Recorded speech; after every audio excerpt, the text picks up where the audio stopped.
Hello, readers of Every Word, and welcome to Every Word 365. I'm your host, Christina Munoz-Madsen, and today we're reading Hosea 1 through 3. Welcome to Hosea, the first of the minor prophets. This information is background info from Got Questions. The author is Hosea 1:1, identifies the author of the book as the prophet Hosea. It is Hosea's personal account of his prophetic messages to the children of God and to the world. Hosea is the only prophet of Israel who left any written prophecies which were recorded during the later years of his life.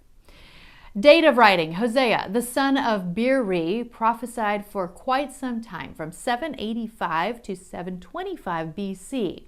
The book of Hosea was likely written between 755 and 725 BC. As for the purpose of the writing, Hosea wrote his book to remind the Israelites and us that ours is a loving God whose loyalty to his covenant people is unwavering.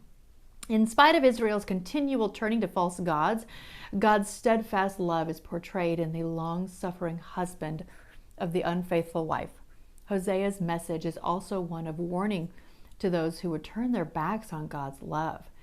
Through the symbolic presentation of the marriage of Hosea and Gomer, God's love for the idolatrous nation of Israel is displayed in a rich metaphor in the themes of sin, judgment, and forgiving love.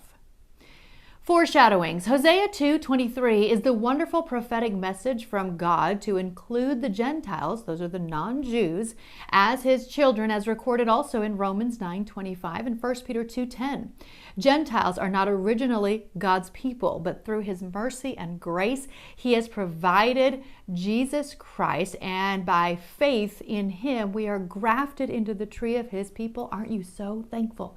This is an amazing truth about the church, one that is called a mystery, because before Christ, God's people were considered to be the Jews alone.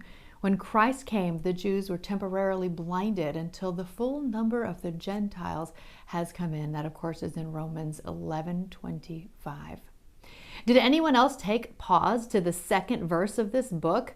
You know, when God said, "Go and marry a prostitute." Yikes.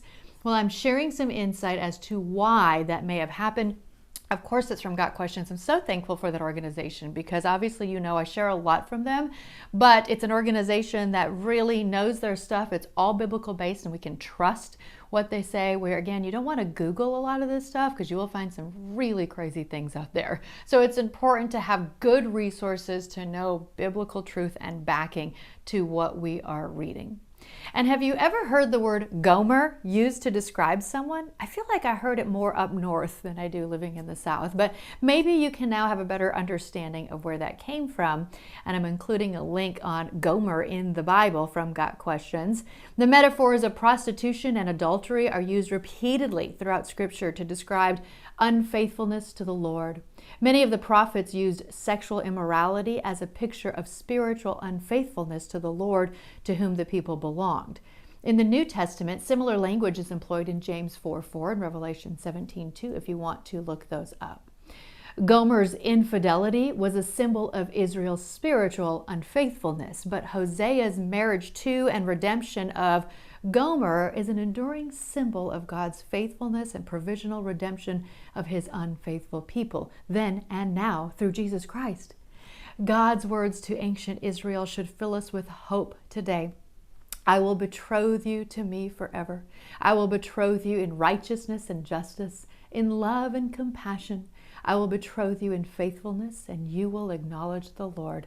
That, of course, was in Hosea 2:19 through 20. Doesn't that give you just a little bit of a warm, fuzzy feeling? I hope it does. Have you ever been in or known someone who has been in a one-sided relationship, as mentioned in today's daily walk?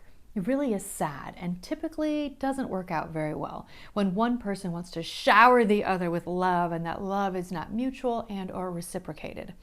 Well, this book/prophet is meant to show us how dangerous it is if that describes our relationship with God.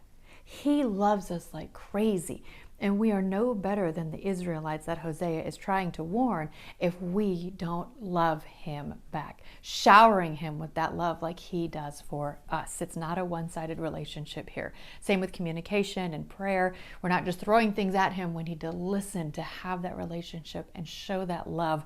I hope that encourages you to maybe alter your relationship with God if it's not being described that way. Tomorrow is Hosea 4 through 6. Happy reading! On our last day in Greece with Travel with Friends, we visit Athens, one of the most glorious cities in the world and the cradle of Western civilization as we know it today. For 25 centuries, the panorama of the city is dominated by the rock of the Acropolis. We see the ruins of the Parthenon, the Erechtheum, and Propylaea. We will ascend Mars Hill, where Paul spoke to the ancient Athenians about the one and only God.